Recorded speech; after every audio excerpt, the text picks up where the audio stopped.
At kaugnay po ng mga ginagawa rin ng Quezon City Government, kasama din po natin ngayon dito si Ginoong Mike Marasiga ng OIC ng Disaster Control Division ng QCDRRMC. Magandang hapon po, Sir Marasiga. Good afternoon, Jake. Apo, binabanggit po ninyo no, yung itong Batasan Hills talagang dito pinangangambahan na magkaroon po ng maraming casualties. Pakikwento niyo po sa amin, bakit po ganoon? Well, base po yan sa 2012 na proyekto ng Quezon City. Nag-partner po tayo sa mga eksperto para pag-aralan ng mga hazard vulnerability and risk assessment dito sa lugar na to. Lumalabas po sa hotspot, number 1 po ang Batasan Hills sa fatalities and injuries. Apo. Dahil rin po yan sa mga structures na gawa sa light materials, tulad ng nabanggit niyo po kanina. Ito po yung mga madaling gumuho at hindi non-engineered structure siya. So ito po ang mga tinitingnan namin.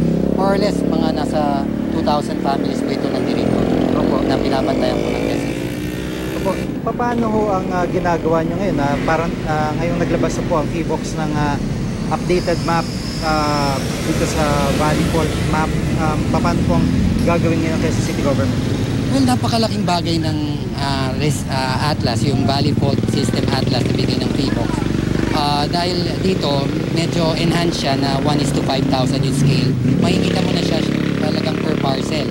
So with this guide, pwede na nating idiin sa ating mga mamamayan na hindi po namin inimbento itong mga pinagsasabi namin dito sa gobyerno na mapanganib po ang lugar nyo. At year in year out since 2012, bumababa po talaga kami dito sa Batasan, Bagong Silangan, at yun ang mga hotspots namin to talk with homeowners association at mga pamilyang nasa danger area. Opo, katulad po nito, no, pakita ulit natin yung markings na ginawa ng mga taga-DPOS, itong markings na ito sa likuran lamang natin. No.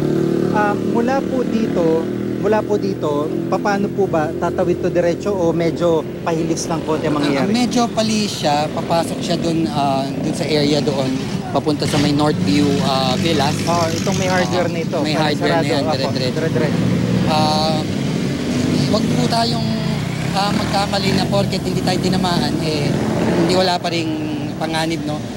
Yung magnitude na i-generate nito ayon sa PHIVOLCS is around magnitude 8, yung intensity. So pati yung mga nandiyan sa kabahayan malapit, within even more than 5 meters, pwede yung mag-iba yan kung hindi sila sumunod sa building code or hindi sila structurally sound. So ito nga po yung pinangangambahan nyo, yung komunidad na ito, dahil sa sitwasyon rin nila, nasa mataas na lugar, pwedeng gumuho yung kinatitirikan ng bahay nila. Tama po yun. Ito po kasi ay kasama dun sa mga scheduled for relocation ng gobyerno natin. Ngayon, pending dun sa allotment ng NHA, we already coordinated with NHA through the orders of our city mayor. Yun po ang ginagawa natin. Tinuturuan po natin sila kung ano mga dapat gawin pag nangyari yung the big one, yung lindol.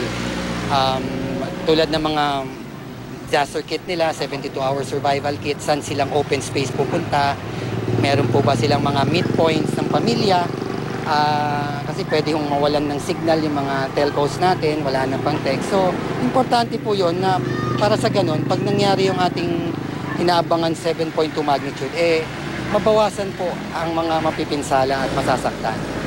Paano po yung ginagawa nyo talagang hanggang sa bawat residente, barangay, lahat po yun na binibigyan nyo po ng impormasyon? Last 2014, after capacitating all the barangay officials at ating mga volunteers, bumaba na po tayo sa grassroots level, meaning family na po kinakausap natin. Nagse-set up po kami ng mga training, nagse-set up po kami ng workshop, seminars, at binababa natin po ang programa na disaster preparedness para sa kanilang habang po hinihintay nila ang relokasyon. Okay, so ngayon ho, itong katulad nito, alam na natin, itong mismong bahay na to, itong structure na to sa harapan natin, nasa delikado, peligrosong location. Paano po ang gagawin nyo po? Napakiusap din sa may-ari. Kinausap ko kanina yung may-ari, before kasi kami mag-mark, nandyan na sila meron na siyang bahay. Unfortunately, when we came back, may improvement pang nangyari. So, binabalaan namin sila noon pa na huwag nang magtayo dyan. Pero, meron talaga tayong mga kababayan na siguro wala rin mapuntahan, walang malipatan, at sinusugal nila yung kanilang safety. Which is na hindi dapat po ganun. Seryosohin po natin ang babala ng gobyerno. Ngayon po naglabas na si PHIVOLCS ng Atlas, siguro naman sapat na po lahat ng mga impormasyon na ibinibigay sa atin para tayo ay kusa na rin pong mag-relocate ng sarili. Opo. Maraming salamat po sa pagkakataon sa Ginoong Mike Marasigan. Siya po ang OIC ng Disaster Control Division ng QC DRRMC. Samantala, kasama din po natin si Aling Arsenia Francisco, isa po sa mga residente dito sa lugar. Magandang hapon po sa inyo. Magandang hapon naman Opo, nung mabalitaan nyo yung updated na mapa ng PHIVOLCS sa West Valley Fault, ano po ang naging... Siyempre po, naalarma kami kasi nung nandito na kami noon.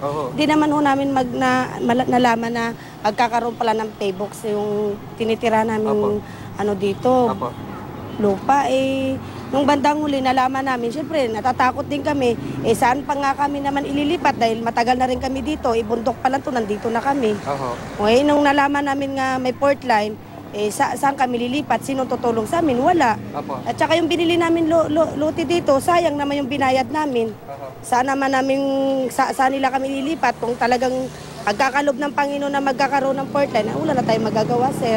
Meron nung binabanggit na parang relocation na pinaplano, kayo ba'y payag po doon?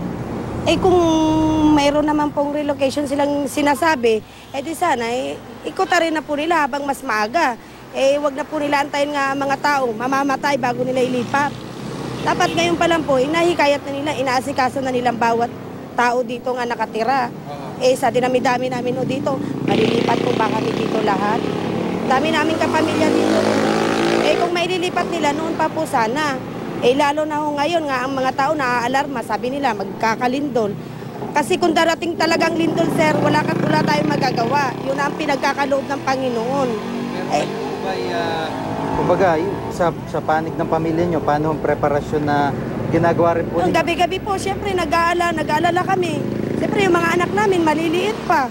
Saan naman kami, sir, pupunta? Ano nga naman ang magagawa namin kung dumating sa punto nga nagkalindol, sir, di ba? Siyempre, nag-aano kami sa mga anak namin kung saan kami lilipat. Kung talagang may ipaglilipatan kami, wala naman ho tayo. Papasalamat na lang kung sino magbibigay ng tulong. Sana nga naman ho, magbigay sila ng tulong. Agahan naman ho nila para masave yung mga tao dito. Kasi kasama kami sa port line, sir. Importante, dasal din, ang importante, magdasal na lang gabi-gabi nga para dumating man yung time na yon, kahit papano, masave naman tayo ng Panginoon. Hindi na lang tayo tutunganga na lang gabi-gabi, nag-iisip kung anong gagawin. Siyempre, sa bawat minuto, sa bawat araw, tumatakbong oras, sir. Hindi natin huhawak. Salamat po, Aling Arsenia, at sigurado na nakaabot ito pong inyong panawagan para sa mas ligtas na malilipatan. Salamat po sa pagkakataon.